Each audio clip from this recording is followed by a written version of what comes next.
Good evening. This is All India Radio. I am Valsa Williams, and with me is Vaibhav Srivastav with the evening news.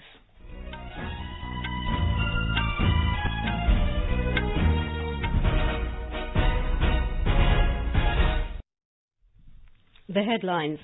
Prime Minister addresses virtual global vaccine summit, pledges $15 million to International Vaccine Alliance, Gavi. India and Australia elevates their partnership to comprehensive strategic partnership. India's role in Indo-Pacific region critical in the years ahead, says Australian Prime Minister Scott Morrison. COVID-19 recovery rate improves to around 48%. Government bans 960 blacklisted foreign nationals from travelling to India for 10 years. Disbursal of third installment to women Jan Dhan account holders begins tomorrow under Pradhan Mantri Garib Kalyan Yojana, and veteran filmmaker Basu Chatterjee passes away.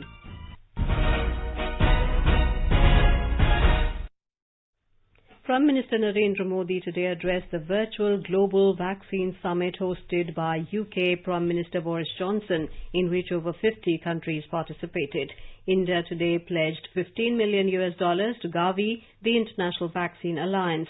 In his address, the Prime Minister said the COVID-19 pandemic in some ways has exposed the limitations of global cooperation, and that for the first time in recent history, the humankind faces a clear common enemy. He said India stands in solidarity with the world in these challenging times.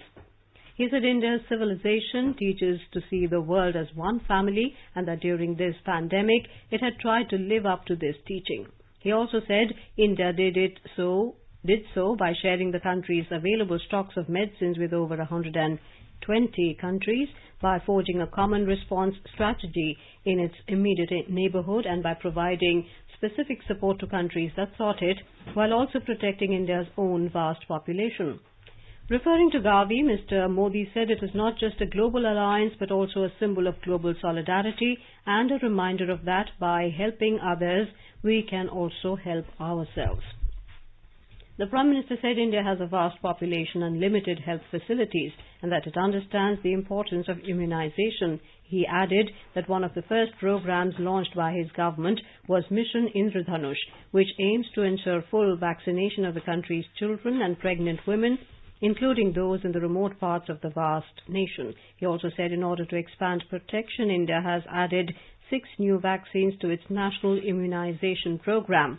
The Prime Minister elaborated that India had digitized its entire vaccine supply line and developed an electronic vaccine intelligence network to monitor the integrity of its cold chain. Mr. Modi said India is also the world's foremost producer of vaccines, and that it is fortunate to contribute to the immunization of about 60% of the world's children. He added that India recognizes and values the work of Gavi. That is why it became a donor to Gavi while still being eligible for Gavi support. The Prime Minister said India's support to Gavi is not only financial, but that India's huge demand also brings down the global price of vaccines for all, saving almost $400 million for Gavi over the past 5 years. He reiterated that India stands in solidarity with the world along with its proven capacity to produce quality medicines and vaccines at low cost, its own domestic experience in rapidly expanding immunization, and its considerable scientific research talent. The first ever India-Australia virtual summit held between Prime Minister Narendra Modi and his Australian counterpart Scott Morrison, External Affairs Minister, said there were 2 joint declarations as a result of the discussions between Prime Minister Narendra Modi and his Australian counterpart Scott Morrison today. Briefing Media Secretary East Vijay Thakur Singh said these include the joint declaration on elevating the relationship from a strategic partnership to a comprehensive strategic partnership. She said the document covers a range of areas in which the 2 countries will collaborate bilaterally and even at the multilateral fora. Prime Minister Modi emphasized that the relationship is important not only from the bilateral perspective, but it is a relationship that is a factor of stability in the Indo-Pacific region and in fact in the world, because we are 2 countries that uphold the values of democracy, rule of law and respect for international law. The second joint declaration is on a shared vision for maritime cooperation in the Indo-Pacific. Besides that, there were 7 agreements which were signed. There was a framework arrangement on cyber and cyber-enabled technologies. There was an MOU on mining and processing of critical and strategic minerals. India and Australia today announced a comprehensive strategic partnership between the two countries after the virtual summit. They have also jointly announced a declaration on a shared vision for maritime cooperation in the Indo-Pacific. Both the countries also signed 7 agreements after talks between Prime Minister Narendra Modi and his Australian counterpart Scott Morrison. 7 MOUs include framework arrangement on cyber and cyber-enabled critical technology cooperation, cooperation in the field of mining and processing of critical and strategic minerals, arrangement concerning mutual logistics support. Both the countries also signed MOUs implementing arrangement concerning cooperation in defense science and technology, cooperation in the field of public administration and governance reforms, cooperation in vocational education and training, and on water resources management. After the talks, Prime Minister Modi said both had an outstanding discussion covering the entire expanse of relationship between the two countries. Mr. Modi said with comprehensive strategic partnership between the two countries, India and Australia aspire to achieve yet new heights. The recovery rate of COVID-19 cases has improved to around 48% in the country. A total of 3,804 people affected by COVID-19 have recovered during the last 24 hours. So far, over 104,000 cases have been cured. Presently, there are 106,737 active cases and all are under active medical supervision. Indian Council of Medical Research ICMR has further ramped up the testing capacity for detecting the novel coronavirus in infected persons. The number of government labs has been increased to 498 and private labs have been increased to 212. As many as 139,485 samples have been tested in the last 24 hours. The total number of samples tested thus far is over 42,42,000. Union Health Minister Dr. Harsh Vardhan today said Delhi needs to ramp up testing coupled with aggressive surveillance, contact tracing and stringent containment and perimeter control activities. His statement comes amid the rising number of COVID-19 cases and fatality in the national capital. The minister chaired a high-level meeting through video conferencing to review the preparedness for prevention and control of COVID-19 in the city. As all districts of Delhi are now affected by COVID-19, Dr. Harsh Vardhan pointed out that the rising cases, high positivity rates and low testing levels in many districts are worrisome. During the meeting, he said, while the average testing per million population in Delhi is 2018, some districts such as Northeast with 517 tests per million population and Southeast with 506 tests per million population are far below. He added that while the UT's positivity rate of last week was 25.7%, several districts reported figures above 38%. Terming the high rate of infection in the healthcare workers as a serious issue, Dr. Harsh Vardhan said it indicates poor infection prevention control practices in healthcare settings and needs to be attended on priority. He stressed on the immediate need and importance of scaling up of testing with health infrastructure enhancements along with better clinical management of the COVID-19 cases for effective case management and reduction of fatality rate. He also pointed out that bed availability is to be rapidly increased in view of the current rapid rise of cases, along with avoiding unnecessary delay in the admission of cases. The Himachal Pradesh government has spent 4 crore rupees for bringing back residents stranded across the country to the state by arranging transportation. So far, 170,000 people have returned to the state amid the COVID-19 pandemic. A report. The state government is making every effort in bringing back their residents from other states. According to the state government, a total of rupees 4 crore have been spent in bringing back more than 51,000 people stuck at various parts of the country by arranging 2,200 buses and 13 trains. Interacting with media person in Shimla today, Chief Minister Jairam Thakur said that his government has succeeded in controlling community spread of COVID-19 by ensuring to keep returnees arriving across the country at institutional quarantine. He said the state was having only one active case during the first first week of May, which has now rose up drastically after the return of 1.70 lakh state natives. Meanwhile, testing capacity of COVID-19 in the state has been increased to 1,400 per day. Recovery rate has also been increased to 40% in the state. However, death rate is 1.52%. Sanjeev Sundariyal, AIR News, Shimla. Kerala today recorded the highest spike of 94 new COVID-19 cases and 3 deaths on a single day. We have a report. The total active cases in Kerala rose to 844 and the state COVID death toll reached 14. 39 people recovered from the disease as informed by Chief Minister Pinarayi Vijayan while addressing the media after the COVID review meeting in Thiruvananthapuram. The deceased are identified as a Palakkad native who had returned from Chennai, a Malappuram native who recently returned from Abu Dhabi and another person hailing from Kollam district. Among the newly confirmed cases, 84 are returnees from abroad and other states. Over 1,70,000 people are under observation in Kerala. The State Chief Nodal Officer Dr. Amar Fettel told AR News that on account of increase of COVID cases, preventive measures need to be strengthened in the state. Meanwhile, as monsoon intensifies in Kerala, Met Department predict heavy rain in coming days. Yellow alert is issued in 9 districts tomorrow. Fishermen are warned from venturing into the sea. Mayusha for AR News from Thiruvananthapuram. As part of its mission Begin Again, the Maharashtra government today issued revised guidelines regarding services that will be allowed from tomorrow. Though the Mumbai metropolitan region accounts for more than 55,000 cases, the state government has decided to allow inter-district movement of people within the region. More from our correspondent.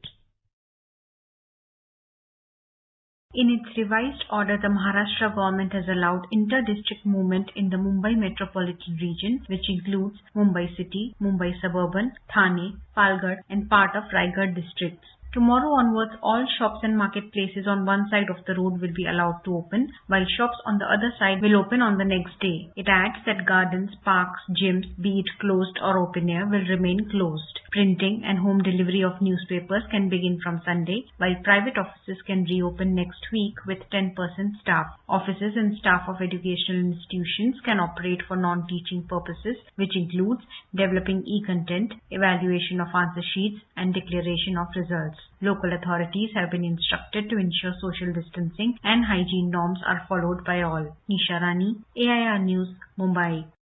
The government today banned blacklisted 960 foreign nationals from travelling to India for 10 years. The blacklisted foreign nationals were involved in Tablighi Jamaat activities. In April, the government had blacklisted the foreigners and cancelled their visas after finding their involvement in Tablighi Jamaat activities. The government will start sending the amount of 500 rupees to the women account holders of Pradhan Mantri Jan Dhan Yojana PMJDY for the month of June from tomorrow. The amount is being sent under Pradhan Mantri Garib Kalyan package. Department of Financial Services said beneficiaries can withdraw the amount on any day after 10th of June. Department of Financial Services said the amount will be sent as per timetable based on last digit of beneficiary's account number. 10,029 crore rupees were credited to 20.05 crore women Jan Dhan account holders as first installment. The number of women PMJDY account holders whose accounts have been debited by customer-induced transaction under first installment is 8.72 crore. 10,315 crore rupees were credited to 20.62 crore women Jan Dhan account holders with the second installment. The number of women PMJDY account holders whose accounts have been debited by customer-induced transaction under second installment is 9.7 crore. As part of the rupees 1.7 lakh crore Pradhan Mantri Garib Kalyan package, the government announced free food grains and cash payment to women and poor senior citizens and farmers. Railways Minister Piyush Goyal has praised the commendable deed of an RPF constable and announced a cash award to honour him. Inder Singh Yadav demonstrated an exemplary sense of duty when he ran behind a train to deliver milk for a 4-month-old child. More from our correspondent. The woman Safia Hashmi was travelling along with her 4-month-old daughter from Belgaum to Gorakhpur. As the train entered platform number 1 of Bhopal station, the woman called the RPF constable Inder Singh Yadav and requested him to arrange milk for her daughter, who was continuously crying. She also informed the constable that she had been trying for milk from Belgaum but could not get it. The CCTV footage has been showed that the constable Inder Singh Yadav is sprinting on the platform holding his service rifle in one hand and the milk pouch in another to give it to the lady passenger in the moving train. The mother of the baby thanked Inder Singh Yadav and termed him as a real hero. Sanjeev Sharma, AIR News, Bhopal. You are listening to the evening news on All India Radio. A reminder of the headlines before we move on. Prime Minister addresses virtual Global Vaccine Summit, pledges $15 million to International Vaccine Alliance, Gavi. India and Australia elevate their partnership to comprehensive strategic partnership. India's role in Indo-Pacific region critical in the years ahead, says Australian Prime Minister Scott Morrison. COVID-19 recovery rate improves to around 48%. Government bans 960 blacklisted foreign nationals from travelling to India for 10 years. Disbursal of third installment to women Jan Dhan account holders begins tomorrow under the Pradhan Mantri Garib Kalyan Yojana. And veteran filmmaker Basu Chatterjee passes away. For quick news updates round the clock, follow us on our Twitter handle @AIR News Alerts. अरे Bablu, lockdown खुलते ही टहलने निकल पड़े। महामारी अभी फैली हुई है। सरपंच जी, टहलने नहीं, कहाँ पे वापस जा रहे हैं? तुझे डर नहीं लगता वायरस पकड़ लेगा? पहले थोड़ा बहुत डर लगता था, फिर पता चला कि अगर मैंने पूरी सावधानी बरती तो ये बीमारी होने की संभावना कम है। सबसे महत्वपूर्ण है ये मास्क। काम पर मास्क हमेशा पहनूंगा, समय समय पर हाथ धोता रहूंगा और दूसरों से हर वक्त कम से कम 2 गज की दूरी बनाए रखूंगा। खुद को, दूसरों को और अपने परिवार वालों को भी सुरक्षित रखूंगा। अरे भाई, मेरी जिम्मेदारी बनती है तुझे चेतावनी देना, तो दे दिया। जब देश के मेडिकल और स्वच्छता कर्मचारी रोज कोरोना वायरस से लड़ने का काम कर रहे हैं, तो हमारी भी तो जिम्मेदारी बनती है अपना काम करने की। बबलू, तुझे कुछ हो गया तो? हजारों लोग इस बीमारी को हराकर ठीक हो चुके हैं और अगर किसी कारण मुझे ये बीमारी हो भी जाए तो सरकार ने अस्पताल में हमारे इलाज के लिए पर्याप्त व्यवस्था कर रखी है। ये घबराने का वक्त नहीं, एक दूसरे का हौसला बढ़ाने का वक्त है। अरे ऐसे क्या देख रहा है? तू काम पे जाएगा, मैं नहीं जाऊंगा, नाक निकल जाएगी मेरी। चलो मास्क। हाँ, मास्क। अरे नाक तो ढक लो। हाँ। कोरोना वायरस से हमें लड़ाई जारी रखनी पड़ेगी और उससे डर कर नहीं, पूरी सावधानी के साथ डट कर चलिए। रुकी जिंदगी को आगे बढ़ाएं, देश को आत्मनिर्भर बनाएं। जय Hind. Veteran filmmaker Basu Chatterjee, known for his soulful cinema, passed away following age-related health issues. He was 93.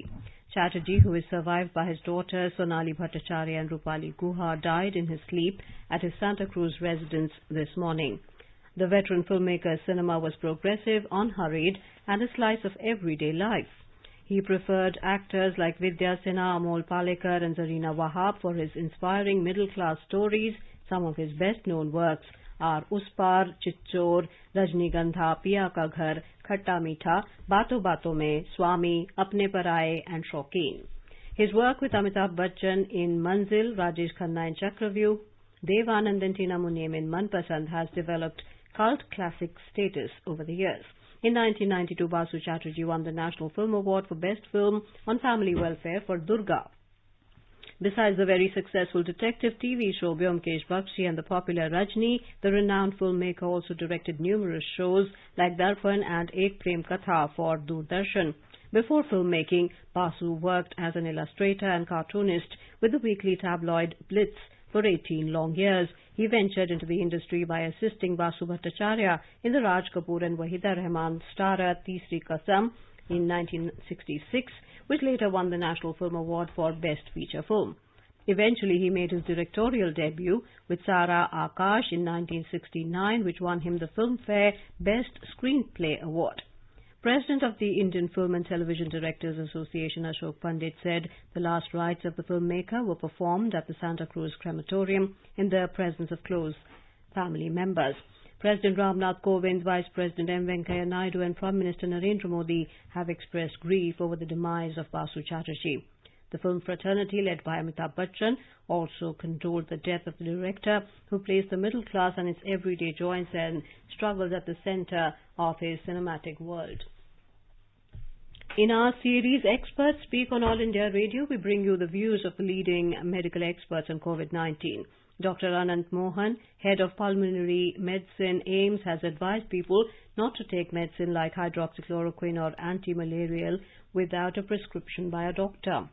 Please do not take medicines such as azithromycin, other antibiotics, antivirals or hydroxychloroquine or other antimalarials without a proper prescription by a doctor. Do not self-medicate.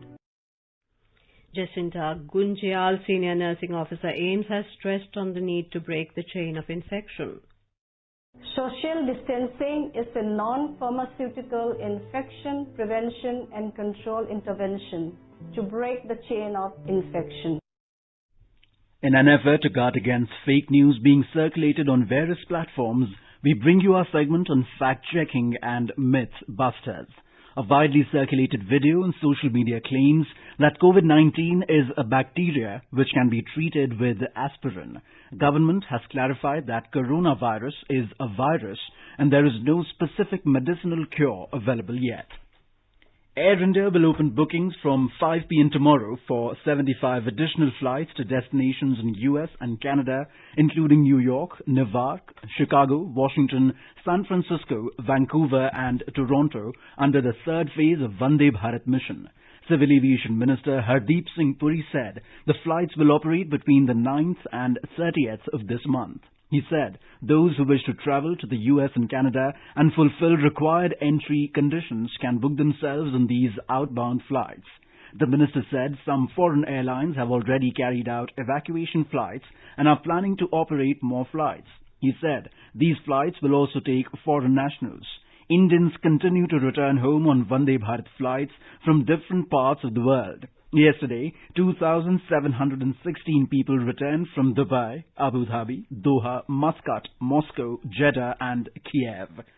The second phase of Vande Bharat mission, which started on the 17th of May, will continue till the 13th of this month, is progressing smoothly. External Affairs Ministry spokesperson Anurag Shrivastava said so far, Air India has operated 103 flights under this phase to bring back stranded Indian nationals. The Indian Navy has also made sorties to bring back returnees from Sri Lanka and the Maldives. After the commencement of the Vande Bharat mission from the 7th of May, a total of 454 flights, including foreign carriers, have brought back stranded Indians. As of date, 1,07,123 Indians have returned. These include 17,485 migrant workers, 11,511 students and 8,633 professionals. More than 32,000 Indians have returned through land border immigration checkpoints from Nepal, Bhutan and Bangladesh. A total of 3,48,565 people have registered their requests with Indian missions for repatriation to India on compelling grounds. Under the Vande Bharat mission, 546 stranded Indian nationals from Dubai and Dhaka in Bangladesh reached Gaya in Bihar today. Out of these, 376 are from Dubai and 170 are from Dhaka. All persons from Dubai are from different parts of Bihar. Among the 170 people who returned from Dhaka, 91 are from Jharkhand. Passengers of Jharkhand were sent to their state by road, while those from Bihar were sent for quarantine for 7 days in different hotels at Bodh Gaya, arranged by the state government after thermal screening. Meanwhile, 146 persons who had come from Doha and 127 persons who came from Kyrgyzstan were sent home from hotels on completion of their quarantine period. Indian Navy ship INS Jalashwa has reached the Maldives capital of Male for the 4th round of evacuation of Indian nationals. The ship will sail tomorrow for Tuticorin in Tamil Nadu, carrying around 700 passengers. Indian High Commission in Male is making final arrangements in coordination with the Maldives authorities. Bus pickup has been arranged from different places in capital Male. Around 700 passengers have been kept in the main list, while there is a reserve list of a few dozen. Over 2,000 Indian nationals based in Maldives have been evacuated so far as a part of the Vande Bharat mission. Earlier, INS Jalashwa sailed twice and INS Magar once from Male to bring back around 1,500 people to Kochi in Kerala last month. 2 Air India flights operated from Male last month, while arrangements have also been made for chartered flights for companies and individual groups. Over 5,000 people have registered for evacuation from Maldives, which has also seen around 200 COVID-19 infections among Indian nationals. There are 3 Air India flights Scheduled later this month, INS Jalashwa had also brought 685 people to Tuticorin this week from Sri Lanka as part of the Samudra Setu program under the Vande Bharat mission. The News Services Division of All India Radio in its bilingual live phone-in program today will bring you a special discussion on COVID-19. Dr. Lieutenant General Ved Chaturvedi, Senior Physician, Sir Gangaram Hospital, New Delhi, will participate in the discussion. Listeners can ask questions to the experts on toll-free telephone number 1800-115767. You can also ask questions on telephone number 011-2331-4444 and post queries on our Twitter handle @AIR News Alerts by the hashtag AskAIR. This can be heard tonight on the FM Gold channel and additional frequencies from 9:30 p.m. onwards.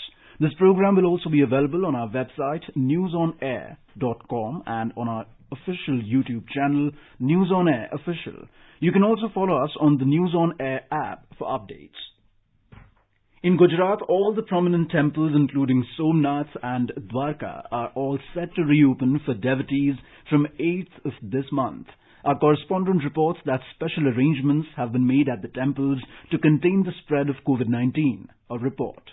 Talking to AIR, General Manager of the famous Somnath Temple, Vijay Singh Chawda, said only 20 devotees will be allowed inside the temple at a time. Circles have been marked to ensure social distancing in the queues. Devotees will have to pass through sanitizing tunnel as well as temperature screening. The renowned Dwarkadish temple is also equipped with wood-based sanitizers and thermal screens in view of COVID-19. No devotees will be allowed inside the temple during the time of Aarti. A special desk has been created for the devotees at the famous Ambaji temple in Banaskantha district. There will be only one entry and exit point at the temple. One of the oldest Shamraji temple of Lord Vishnu was also thoroughly sanitized in view of COVID-19. Temple administration will provide free masks to devotees who will come to the temple without mask. Aparna Khund, AIR News, Ahmedabad.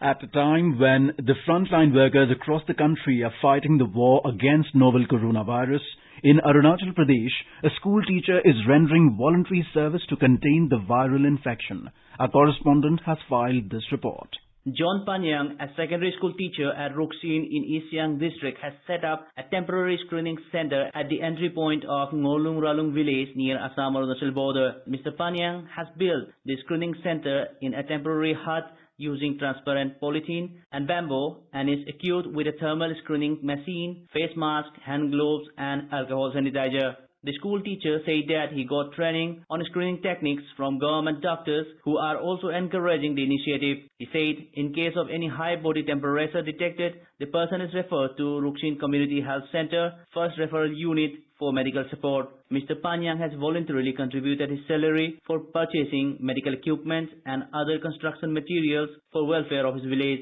With Profulla Kaman in East Siang district, Rakesh Dole, AIR News, Itanagar.